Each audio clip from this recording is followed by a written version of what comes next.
देखु आज पुरी लोकसभा सत्यवादी विधानसभा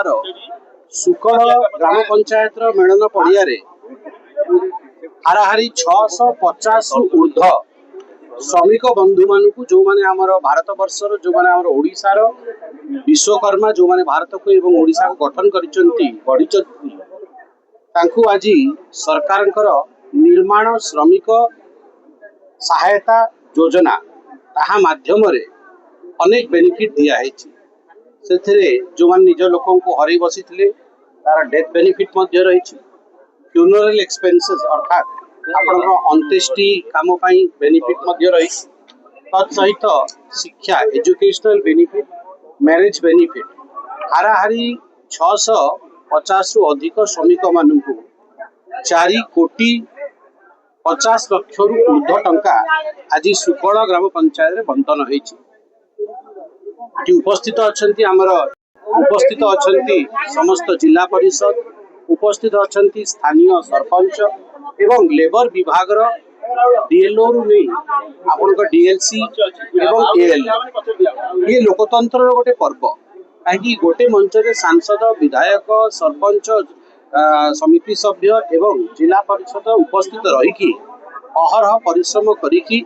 लोकों को जो हित दौरान मत लगुच यही हूँ लोकतंत्र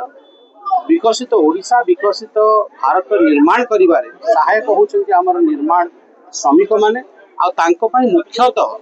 मे 1 लेबर डे दिन एक कार्यक्रम निमापड़ा आयोजित करा तार आज गोटे सब कैटेगरी रो एक कार्यक्रम जो मान सेठी जाई पारनते से माने एठी आसी बेनिफिट नहीं तत्सहित मुझे जनवा चाहे कि आम आज माननीय प्रधानमंत्री मोदी जी को धन्यवाद दबू कि प्रथम थर स्वाधीनता पर codification of labour law labour law को 4टी कोड रे विभक्त कराई जो थे कि आज भारत विश्व रे सुनाम अर्जन करिछि एवं लेबर मानक बेनिफिट पाए आम बहुत काम कर मु आदरणीय सीएम मोहन चरण माझी को भी योजना पाई बहुत बहुत धन्यवाद। महासंघर कार्यकारी सभापति एवं आमर सभापति श्रीयुक्त एमएलए ओम प्रकाश मिश्र महोदय आज जो कार्य करागला निर्माण श्रमिक जो सहायता राशि दिगला से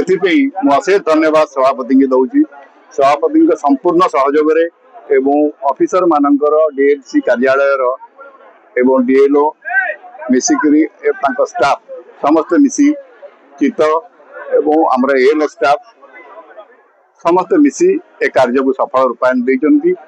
आमर महासंघर कर्मकर्ता अहर दिन राति रही संगे परिश्रम करी आज जो निर्माण संघर सहायता से दिया तादर सहयोग कर